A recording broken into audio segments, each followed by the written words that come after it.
Lenine ferido. Leão Trotsky. 2 de setembro de 1918. Camaradas, é assim que interpreto as fraternas aclamações que acabo de ouvir.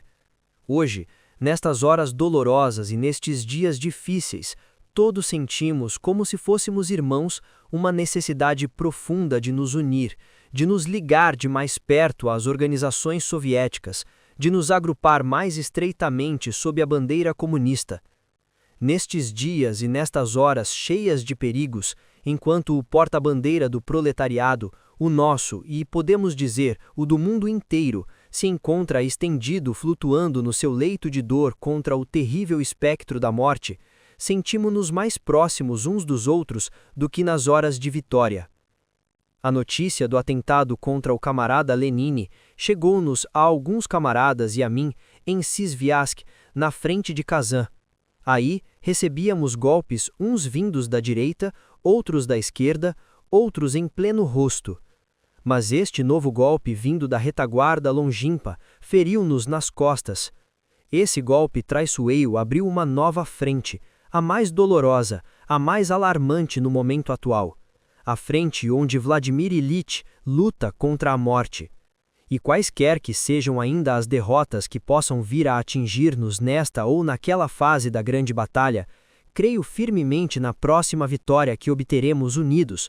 Para a classe operária da Rússia e do mundo inteiro, nenhuma derrota parcial seria tão dolorosa, tão trágica, como aquela que nos ameaça, se a batalha travada à cabeceira do nosso dirigente terminar por uma derrota.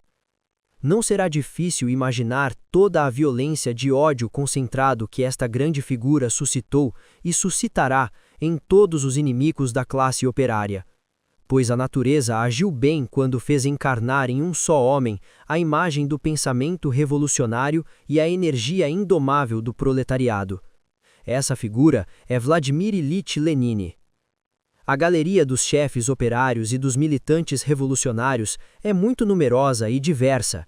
Muitos de entre nós, que trabalharam há já quase 30 anos pela causa da revolução, tiveram a oportunidade de encontrar em diversos países tipos muito diferentes do dirigente operário, do representante revolucionário da classe operária. Mas só no nosso camarada Lenine reconhecemos o homem feito para a nossa época de sangue e ferro. Atrás de nós ficou a época do desenvolvimento denominado pacífico da sociedade burguesa, durante a qual as oposições de interesses se multiplicaram gradualmente.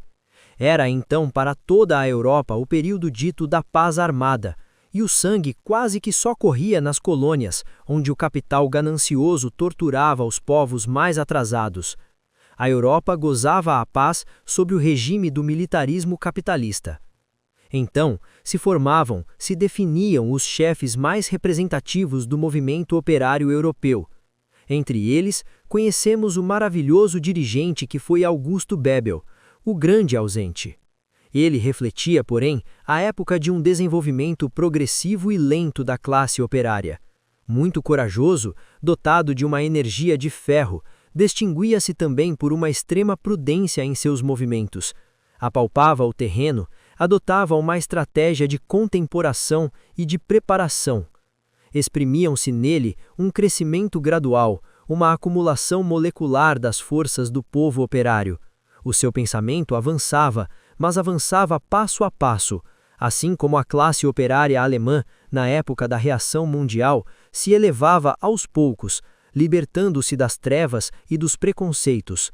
A natureza espiritual deste grande alemão crescia, desenvolvia-se, tornava-se mais forte e mais elevada, mas sempre no mesmo terreno de espera e de preparação.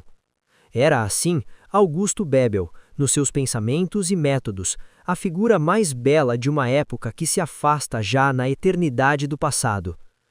A nossa época é feita de outra matéria.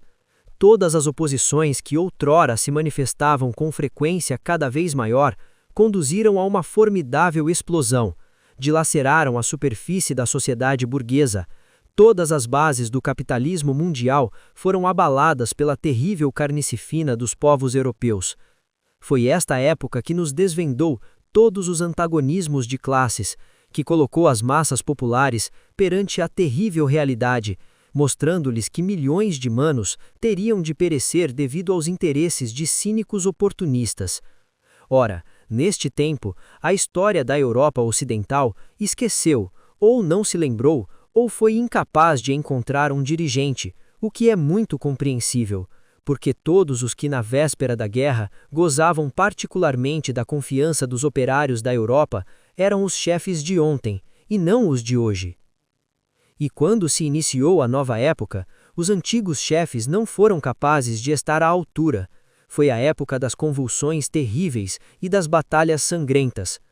A história quis então, e não por acaso, criar na Rússia uma figura de um só bloco, uma figura que representasse bem toda a rudeza e a grandeza do nosso tempo.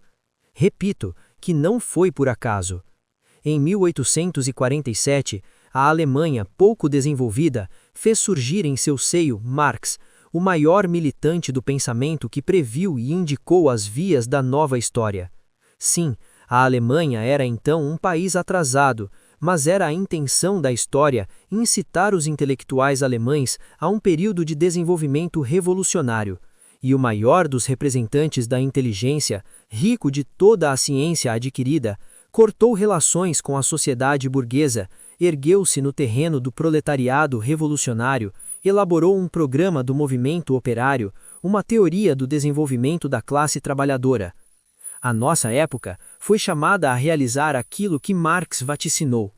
Para isso, tinha necessidade de novos líderes animados do grande espírito do nosso tempo. Em efeito, a classe operária, elevando-se finalmente à altura da tarefa que lhe cabia, apercebia claramente o cume efelado que lhe era necessário transpor se quisesse salvar a humanidade e não deixá-la apodrecer, como uma carcaça, à beira do grande caminho da história. Nessa época, foi a Rússia que criou um novo chefe.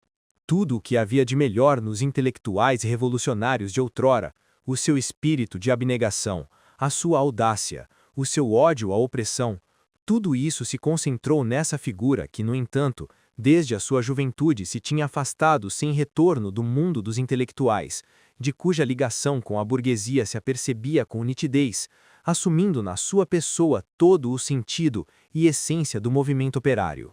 Apoiando-se no jovem proletariado revolucionário da Rússia, utilizando a riqueza da experiência do movimento operário mundial, servindo-se para atuar da sua ideologia como de uma alavanca, essa figura ergueu-se no firmamento político em toda a sua grandeza. Trata-se da figura de Lenin, o maior homem da nossa época revolucionária. Aplausos. Eu sei, e vós sabei-lo igualmente, camaradas, que o destino da classe operária não depende de indivíduos. Isso não significa, porém, que as individualidades sejam indiferentes à história do nosso movimento e ao progresso da classe operária. O indivíduo não pode modelar a classe operária à sua imagem, nem indicar ao proletariado, conforme as suas preferências, que siga este ou aquele caminho. Pode, todavia, contribuir para a realização das tarefas indispensáveis e acelerar o movimento para o objetivo final. Os críticos de Karl Marx afirmavam que ele tinha previsto a revolução como estando muito mais próxima do que o estava na realidade, ao que poderia ser respondido com muita razão, que ele se colocara no alto de uma montanha e que, consequentemente, as distâncias lhe tinham parecido mais curtas. Vladimir Ilyich foi criticado mais de uma vez por diversos militantes, encontrando-me eu entre eles, por parecer ignorar certas causas secundárias, certas circunstâncias acessórias. Devo dizer que, numa época de desenvolvimento normal, quer dizer lento, talvez isso tivesse constituído um defeito para um homem político. Contudo, o maior privilégio do camarada Lenin, na sua qualidade de chefe de uma nova época, foi o de ver tudo o que era acessório, tudo o que era exterior, tudo o que era secundário recuar e tombar na sua frente, enquanto apenas subsistia o antagonismo essencial e irredutível das classes sobre a forma terrível da guerra civil. Lançando para longe o seu olhar de revolucionário, Lenin tinha o dom de aperceber e de indicar o principal, o essencial, o indispensável, elevado ao mais alto grau.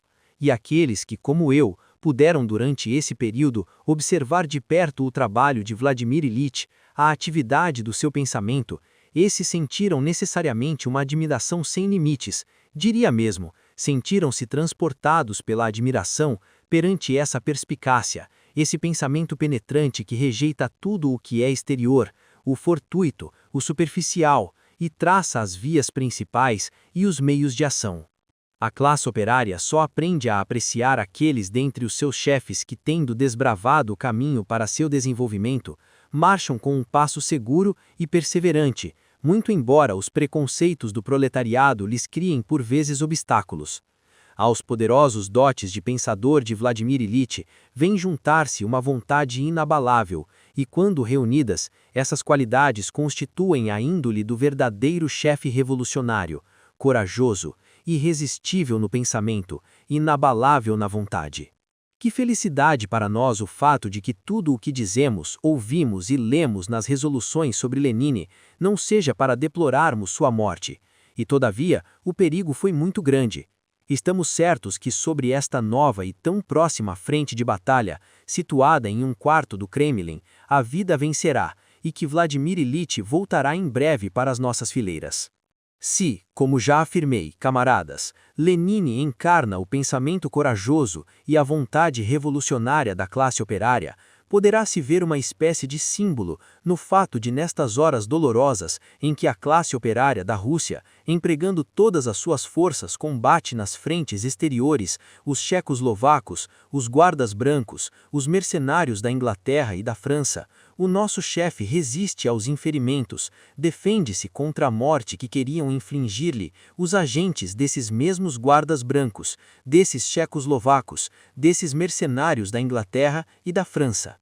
Existe entre estas circunstâncias um elo interior. Existe nestes acontecimentos uma profunda correspondência histórica. É verdade sentirmos e vermos todos, na nossa luta na frente tchecoslovaca, anglo-francesa, na frente contra os guardas brancos, sentirmos com toda certeza aumentarem nossas forças, dia a dia, hora a hora. Aplausos.